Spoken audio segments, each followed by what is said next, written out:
Olá, meus amigos, minhas amigas, boa noite a todos vocês, sejam bem-vindos a Você no Brasil, boa tarde, né?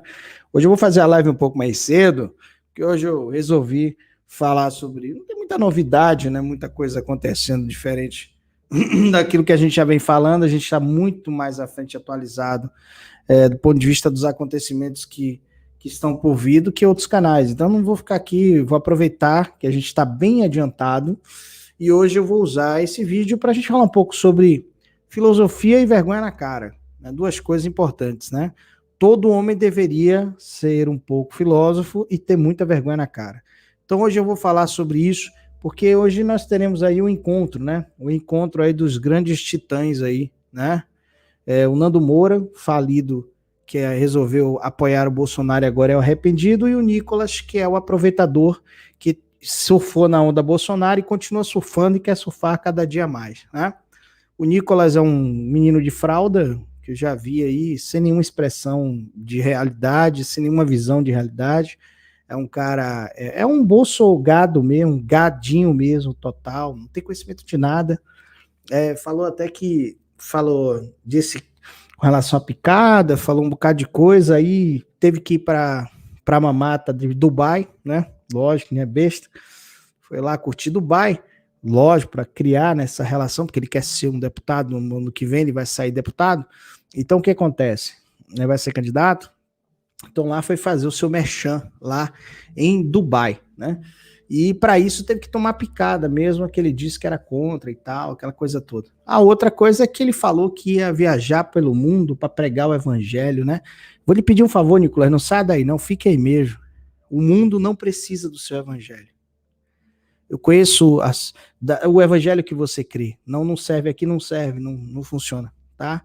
Fica aí com o seu evangelho aí. Tá? Deixar bem claro aqui a minha nota de repúdio a ele dizer que vai sair pelo mundo para pregar o evangelho. Um moleque desse, quando eu tava ainda na barriga da mãe dele, eu tava lá. Disse que ia para Dubai para falar de Jesus. Meu Deus do céu, você é muito canalha também. É mais um canalinha que apareceu aí, né? Nicolas Ferreira, né? Mais um desses babacas que aparecem para enganar o povo que é otário. Mas tudo bem, deixa de lado o Nando Moura, coitado, um que apanhou, né, do Bolsonaro, mulher traída, né? Já sabia, já sabíamos dessa história, né? Mas pelo menos o Nando Moura tem caráter de assumir os erros, né? E um erro trágico que ele cometeu, avisado aqui pelo canal, né? Avisado pelo canal, disse que nunca ouviu meu canal, não sabe nem quem sou eu, né? Faz o seguinte, filho, entra aí na Confederação Austríaca de Natação, viu, Nando Moura, já que você quer saber quem sou eu, então procura na Confederação de Natação aí quem foi o campeão austríaco 2016, 2017, 2018, vice-campeão austríaco, campeão europeu, campeão do travessia 17 quilômetros, tá? Procura nos jornais aqui, nas TVs, aí você vai saber quem é o Mano Tóquio, tá? Então, você disse que não sabe quem é, né? Assiste meus canal, mas não sabe quem eu sou. É incrível. Mas enfim, os dois vão se encontrar hoje para um debate. Bem, eu acho o Nando Moura muito fraco para debate, né? Não responde 3, 4 perguntas. Já falei isso para ele aqui, né? Já mandei. Mas eu tenho um respeito pelo Nando Moura, né? Um respeito porque pelo menos ele bate de frente com o que ele acredita, ele vai lá e debate. E eu acho bacana isso. Ele tem muitas qualidades também, né? E hoje ele vai debater com esse Nicolas Ferreira, esse pé de coelho do Bolsonaro, né? Ele parece um Playmobilzinho assim, andando e tal. Não tem envergadura nenhuma para estar ali, dizer que. Mas assim, enfim, Nando Moura vai pegar hoje, provavelmente vai trucidar ele no meio lá, né? Porque quais são os argumentos? Vai defender o quê? Vai para lá debater o quê? Então, do ponto de vista do encontro, ali não vai sair nada. É um debate que vocês vão assistir, vocês vão rir. Vai rir muito. Porque vai ser um circo, como outro qualquer. Um circo protagonizado por dois cegos. São dois cegos se batendo no meio do ringue. Porque um não aprendeu nada com a lição. E esse aí que veio aí é um oportunista que está a fim de crescer em cima do nome de Bolsonaro. Então, não vai sair nada. São dois cegos. Duas pessoas sem nenhuma expressão para edificar absolutamente mais nada em nossas vidas. Mas eu falo isso porque o Nando Moura não aprendeu nada com o que aconteceu, né? Saiu de um, foi para outro, foi para o Bolsonaro, agora já está no Sérgio Moro, e não aprende nada, ele não aprende. Quando você não quer aprender, você não aprende. Você continua fazendo as mesmas merdas. Então, vai continuar vivendo esse limbo todo. Mas, por que eu quero falar isso hoje? Eu queria trazer uma... quando a gente fala de nossos representantes, quem nos representa? Né? Hoje eu quero fazer uma comparação, se é que dá para fazer alguma comparação entre Bolsonaro e Sócrates. Para a gente tentar entender um pouco onde nós estamos em relação à história. Aonde o nosso país está em relação à história. Eu vou falar sobre Bolsonaro e vou falar sobre Lula. Vou mostrar para vocês aonde nós estamos, aonde o Brasil está nesse exato momento. Deixa eu contar um pouco para vocês sobre a história de Sócrates. Sócrates foi um rapaz muito pobre, né? Veio de uma família muito humilde e provavelmente não sabia nem ler nem escrever, mas era um grande orador, né?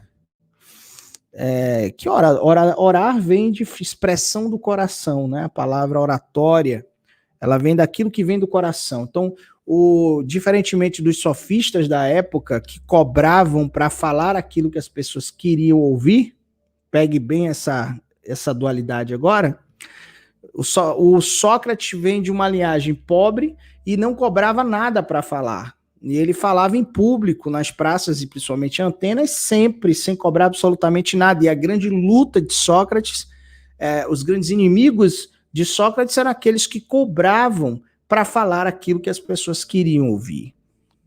Então, Sócrates tinha essa característica, que era uma pessoa pobre, humilde, né? Não tinha absolutamente nada. Vinha de uma família simples. Mas Sócrates tinha uma angústia no coração, né? A grande preocupação de Sócrates não era com seus escritos, porque ele não sabia nem escrever. A grande preocupação de Sócrates era encontrar alguém que pudesse perpetuar a sua obra, né? Levar adiante o ideal. E durante muito tempo, por mais que ele tentasse, ninguém apareceu. Até que no meio dessa história surge um elemento diferenciado. Um dia, existe um garoto chamado Platão, e Platão era um menino da nobreza, era um jovem rico, inclusive um dos seus parentes fazia parte, se eu não me engano, o Criters, né? Era um dos principais representantes políticos da época, a família era uma família muito abastada. Sócrates vinha de uma linhagem Platão vinha de uma linhagem que provavelmente os pais o desejava que ele se tornasse um político. Porque era da linhagem política. E aí daqui a pouco a gente fala sobre política de verdade, não essa desgraça que acontece no Brasil e no mundo hoje não, tá? A gente vai falar de política, mas fica tranquilo. Nesse escopo da vida de Platão, Platão é sempre direcionado por esse caminho. O pai quis colocar ele na escola também de direito, na academia, não numa academia propriamente dita, mas ele iria estudar direito, porque era o caminho pelo qual se ingressava para a política. Olha que a coisa não muda muito hoje em dia, né? E aí, nesse intervalo de conhecimentos e buscas, os pais ficam sabendo que Sócrates está em Atenas e está fazendo oratória na praça. E aí o pai de Sócrates, o pai de Platão, pede para que ele vá ouvi-lo, né, ouvir Sócrates. Pois bem, nesse dia nunca mais ele voltou. Foi nesse dia que chegou lá o Platão e o Sócrates, segundo a história, Sócrates havia tido um sonho, né, uma revelação, um sonho, de que dele sairia, né, abria-se o peito e sairia um cisne né, maravilhoso. E segundo a própria história, diz que quando Sócrates viu a Platão, ele identificou como se aquele fosse o cisne, ou seja, alguém que ele esperava há muito tempo para chegar, para se tornar, se tornar o seu discípulo, né? Então, Platão se apaixona pela oratória, pela homilia de Sócrates, por tudo do seu conhecimento, e fica pelo menos os 22 até os 26, 27 anos com, com Sócrates andando durante essa jornada. E aí ele começa, a partir daí, ele começa a escrever os seus livros, né? E dentre esses livros, um dos livros mais importantes, das suas maiores obras é a República, né? Que é uma coisa que até ele chega a tentar fazer isso de maneira física, mas não vai à frente, porque não era no período da sua história, isso não cabia, uma república segundo a República Ideal de Platão, mas ele escreve um livro, República, mostrando o que é uma república do ponto de vista do seu ideal, né? Ou respública, né? A coisa pública, né? O poder, o povo dentro desse processo, né? Mas ele, de qualquer forma, ele escreve esse livro, e esse livro para mim chama muita atenção, porque em um dos achados importantes, nós tivemos pelo menos 2 achados importantes, os achados do Mar Morto e os achados de Magad, né? Que é os achados dos livros apócrifos. E dentre esses livros religiosos, havia ali, incutido ali, também o livro de Sócrates, ou de Platão, que fala sobre a República, né? Ou seja, aqueles estudiosos da religião consideravam a obra de Platão naquele período da história, a gente está falando do contexto judaico, tá? Do período judaico. As pessoas consideravam a obra de Platão uma obra fantástica. Então, todos os livros que você encontrar, tanto os livros que são atribuídos a Platão, pelo menos umas 25 obras, mais ou menos, até os apócrifos, todos eles são livros com uma beleza, uma literatura que hoje é difícil de você interpretar. Já no grego tradicional já era difícil você encontrar palavras para poder, ele já achava dificuldade em encontrar palavras no grego para poder interpretar os seus pensamentos. Imagine hoje com a pobreza de linguagem que nós temos, principalmente a língua portuguesa, né? O inglês e outras línguas mais. Então, nesse período, Platão encontra com Sócrates e voltando à história deles dois, né? Após todo ter sido embebedado por essa fonte de conhecimento que era a fonte de Sócrates. Sócrates, todo mundo sabe que depois de um período acabou sendo condenado, né? Condenado porque, lógico, né? Porque ele pervertia os jovens, né? E foi condenado por causa disso. Já Platão continuou a obra, e a obra, na realidade, a maioria das obras do Platão são obras que retratam muito a figura de Sócrates, né, como o personagem central, né, levando, lógico, né, todo o conhecimento da filosofia. Mas aí, no meio dessa jornada, diferentemente de obras comuns, a literatura ela tem uma certa limitação. O mito ele consegue englobar, resumir muito mais do que um próprio livro. Você trazer um mito. O mito ele interpreta às vezes a obra de uma vida inteira, né? Então ele escreve um mito que é muito conhecido, chamado o mito da caverna. Eu já falei muitas vezes aqui para vocês sobre mito da caverna. Na verdade, a gente já conversou, já bateu um papo aqui muitas vezes sobre o mito da caverna. Bem, o que é o mito da caverna? Qual é a razão de ser? Por que o Platão teve essa visão extraordinária? A partir desse mito, ele traz todas essas informações, né? Mito da caverna, para quem não sabe, a gente vai falar um pouquinho aqui, né, sobre isso agora. O mito da caverna é a história de homens que nasceram dentro de uma caverna subterrânea, que passaram desde crianças ali presos em correntes, sem poder sequer movimentar os seus próprios ombros ou seus pescoços. E eles viveram desde a sua tenra infância ali dentro daquela caverna.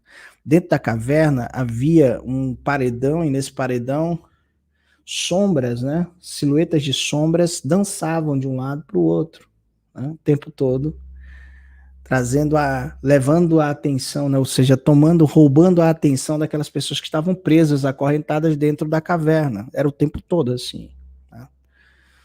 Então, uma luz que saía do lado de fora da caverna, que era uma fogueira, alumiava e refletia ali, projetava ali sombras. E as pessoas que estavam ali dentro, elas estavam condicionadas a acreditar que aquilo era o mundo real. E ainda havia dispositivos que facilitavam essa tipo de escravidão, essa tal de liberdade que não existia. Ou seja, ali eles podiam conversar entre si, debater assuntos e também até escolher líderes. Tá? Alguém que o liderasse ali no meio daquele negócio todo. E nesse projeto existiam os amos, né? Que ficavam entrando e saindo ali dentro, né? Que era quem organizava todo o coreto e tal. Na realidade, os amos, quando viam as pessoas debatendo lá dentro acerca do que era a realidade ali, né? Eles, do lado de fora, eles conheciam o lado de fora da caverna, eles ficavam rindo daqueles que estavam ali dentro. Você está entendendo o que eu estou falando? Ou não?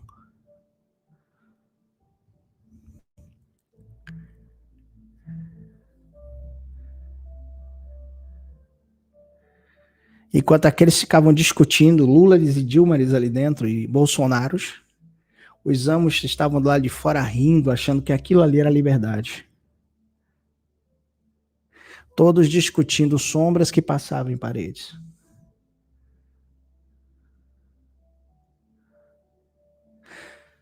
Até que em um dado momento, e por uma maneira inexplicável, diferente de compreender do ponto de vista natural, um daqueles ali que ali está, né? Um daqueles que ali está,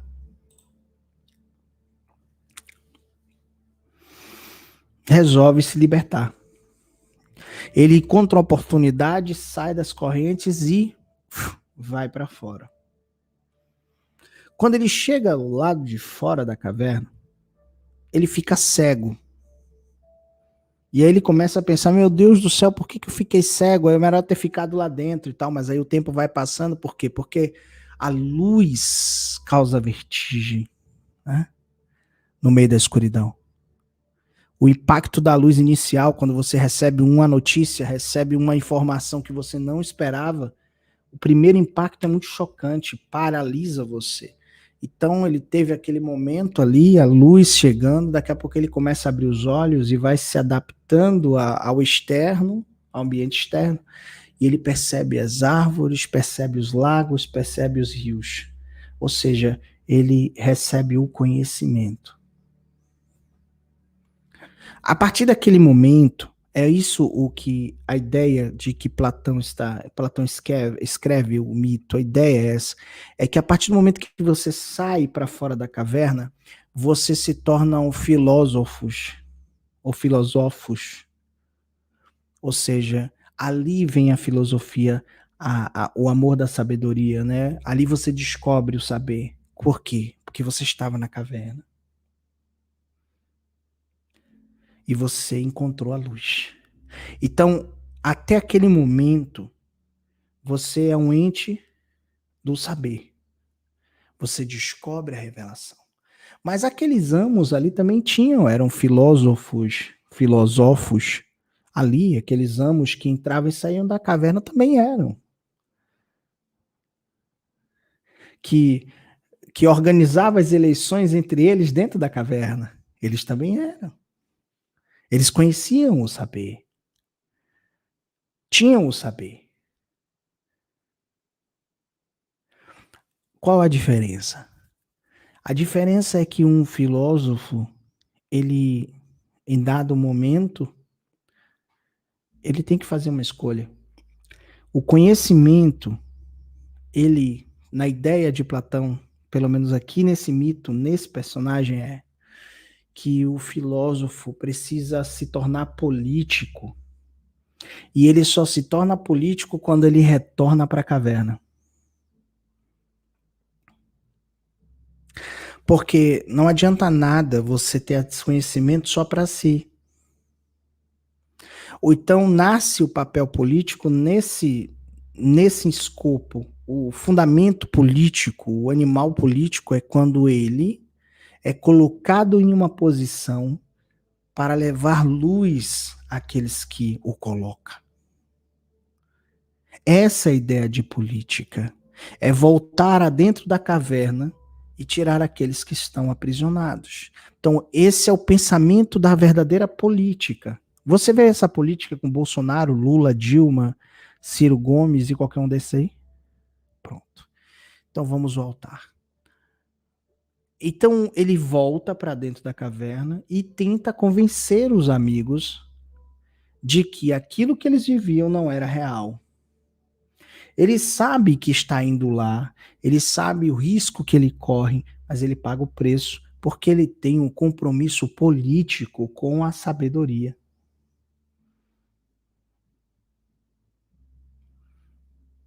Você acha que Nicolas Telas sabe do que eu estou falando aqui? Esse Nicolas Ferreira? Você acha que Nando Moura sabe disso que eu estou falando aqui? Quem sabe? Marcelo Brigadeiro? Quem é? Esses youtubers de direita? Estão entendendo aonde eu estou querendo chegar? Não. Tem a menor ideia do que eu estou falando. Eles não conheciam nem história direito, quanto mais o que eu quero dizer com isso, né? Que é muito mais do que a história. Eu estou indo muito mais além aqui com vocês. Enfim, Platão viveu uma vida buscando uma república ideal. E a república ideal parte de um ideal político. E nós sabemos que é impossível lidar com a humanidade se não houver política, né? Agora, me responde uma coisa. Você ouviu tudo isso que eu disse?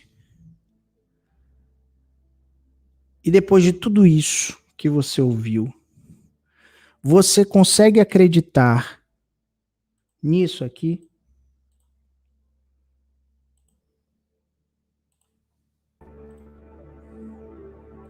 As intenções de voto na corrida para a presidência da República numa nova pesquisa eleitoral da Genial Quest. Vamos ver os desempenhos dos possíveis candidatos. Na pesquisa estimulada, quando os candidatos são apresentados aos entrevistados, Lula, do PT, aparece na liderança, com 48% das intenções de voto. Jair Bolsonaro, sem partido, soma 21%. Em seguida, aparece Sérgio Moro, também sem partido. Ele tem 8% das intenções de voto. Ciro Gomes, do PDT, aparece no quarto lugar, com 6%. João Dória, do PSDB, tem 2% e Rodrigo Pacheco, do PSD, 1%. Felipe Dávila, do Partido Novo, não pontuou. Brancos e nulos somam 10%.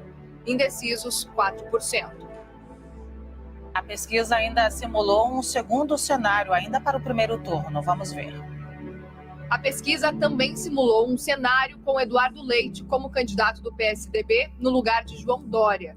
Na liderança, continua Lula, do PT, com 47%. Jair Bolsonaro, sem partido, aparece com 21%. Sérgio Moro, também sem partido, vem em seguida com 8%. Ciro Gomes, do PDT, tem 7%. Rodrigo Pacheco, do PSD, soma 1%. Mesmo índice alcançado pelo governador do Rio Grande do Sul, Eduardo Leite, do PSDB. Felipe Dávila, do Partido Novo, não pontuou. Brancos e nulos somam 10%.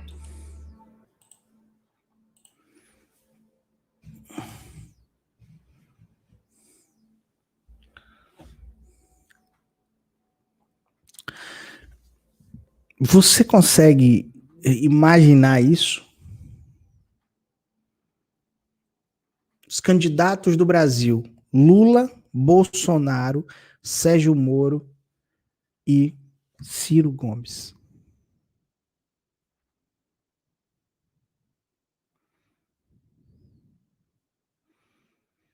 É ou não está dentro da caverna de Platão?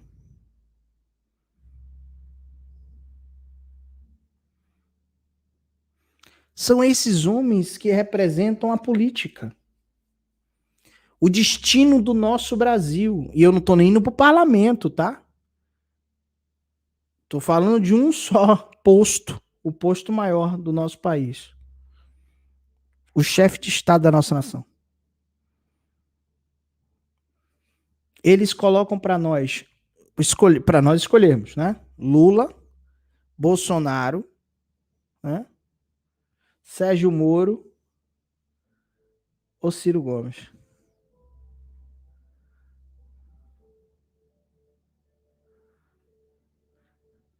Qual a possibilidade de um país dar certo? Qual a possibilidade desse país mudar?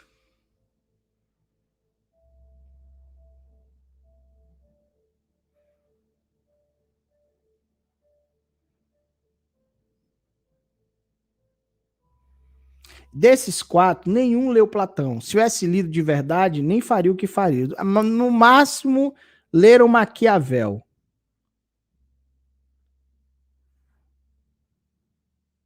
Então, não espere milagres. E hoje nós vamos ter um debate entre um Sérgio Moro, um Sérgio Morista com um bolsonarista.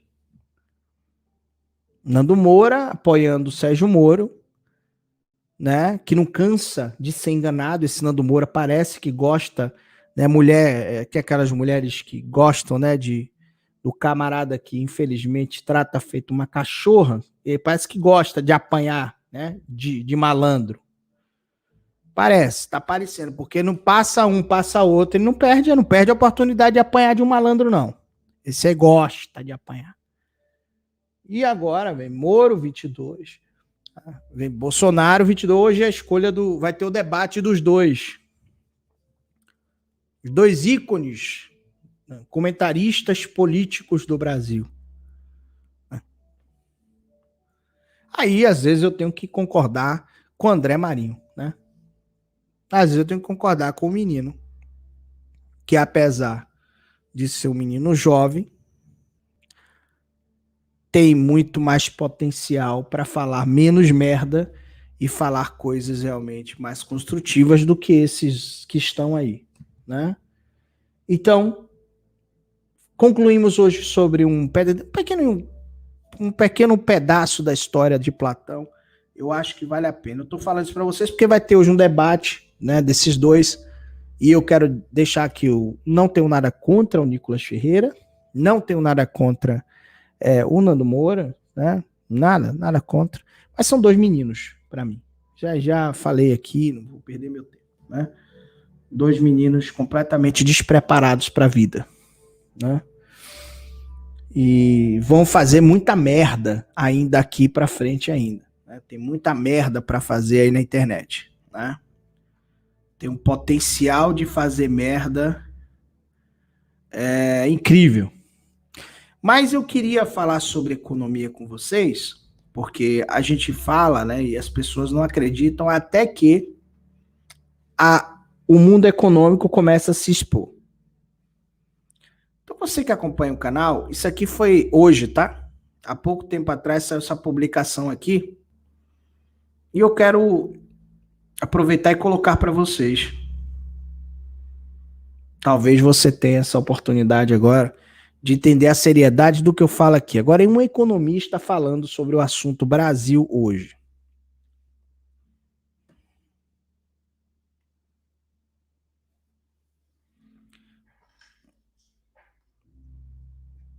Eu estou falando sobre aquilo que a pessoa descreve que acontece no país. Então, o Pastore, ele, em todas as suas declarações no último ano, ele tem feito o diagnóstico correto da realidade, assim como outros economistas que eu já citei aqui no programa, o Edmar Baixa, o Armínio Fraga. ele vibra ali mais ou menos nessa linha.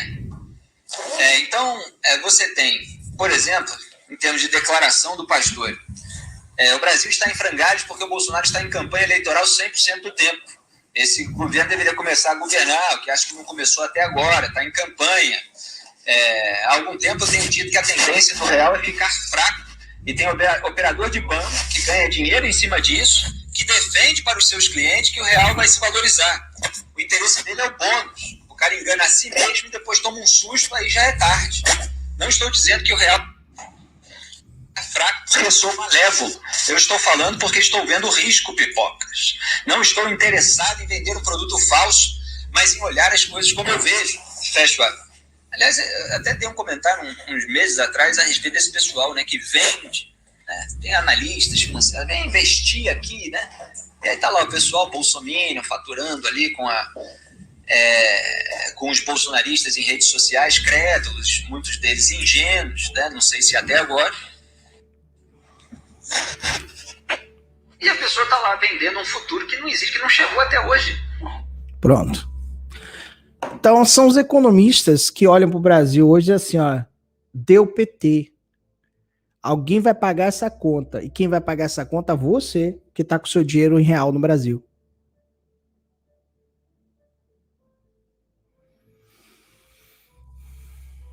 Quando eu falo para vocês tirar o dinheiro do Brasil, eu não estou brincando, não.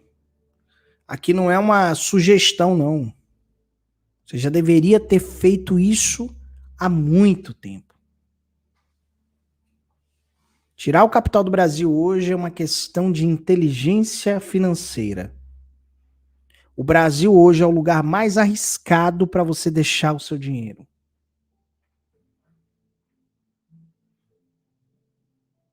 Cara, quando você desiste de um país como o Bolsonaro desistiu, né? Achou que podia mudar, sei lá, de repente ele pensou que podia mudar o Brasil, sei lá. Mas viu que é burro demais para fazer alguma coisa e covarde demais para tentar algo maior. Então, ele largou no piloto automático, entregou o que tinha que entregar ao capital financeiro. Então, o Brasil disse ele que economicamente está crescendo, mas o povo está passando fome, né? Porque a economia que ele está falando não conversa com o povo, né? Então, mano, teve debate entre cheguei agora, estou fora. Vai ter o debate deles hoje. Então, a economia que o Paulo Guedes prega não conversa com o povo. Nós estamos numa metodologia de extermínio no Brasil. Eu nunca vi um cenário tão tétrico para o país como agora. Há uma tempestade perfeita vindo sobre o Brasil. Mas as pessoas ainda não acordaram para isso. Não entenderam o risco Brasil de hoje. Por muito menos, outros presidentes se tornaram ingerentes, ingovernáveis. O que vai acontecer em 2022... Ó.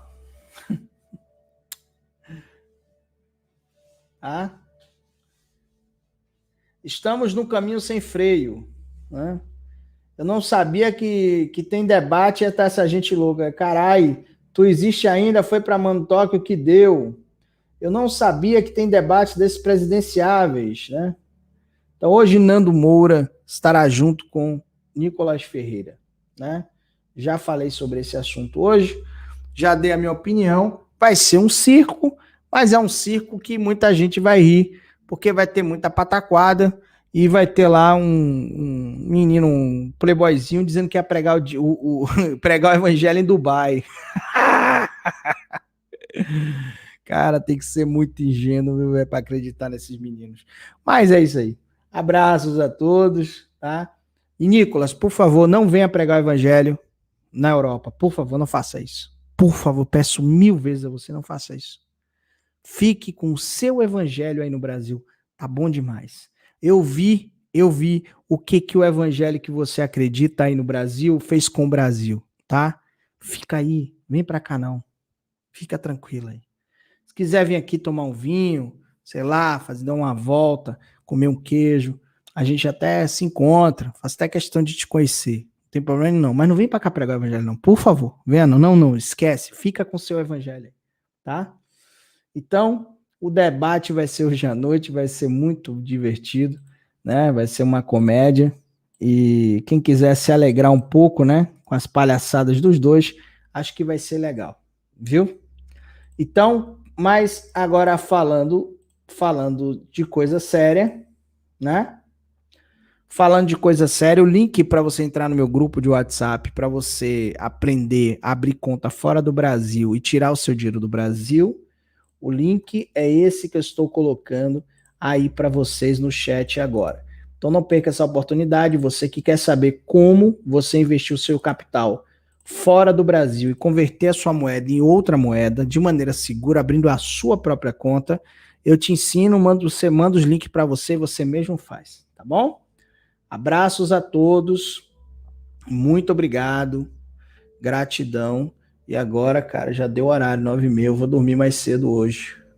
Hoje o mano precisa dormir mais cedo. A você que quer, mano, eu não tô aqui, eu peguei a gravação depois, como é que faz para assistir o vídeo aí, para entrar em contato com você, mano, como é que faz? O link vai estar no primeiro comentário fixado do vídeo aqui embaixo, vai ter um link também, tá? O debate não vai ser na PAN, não, né? Não sei onde vai ser o debate, não, tá?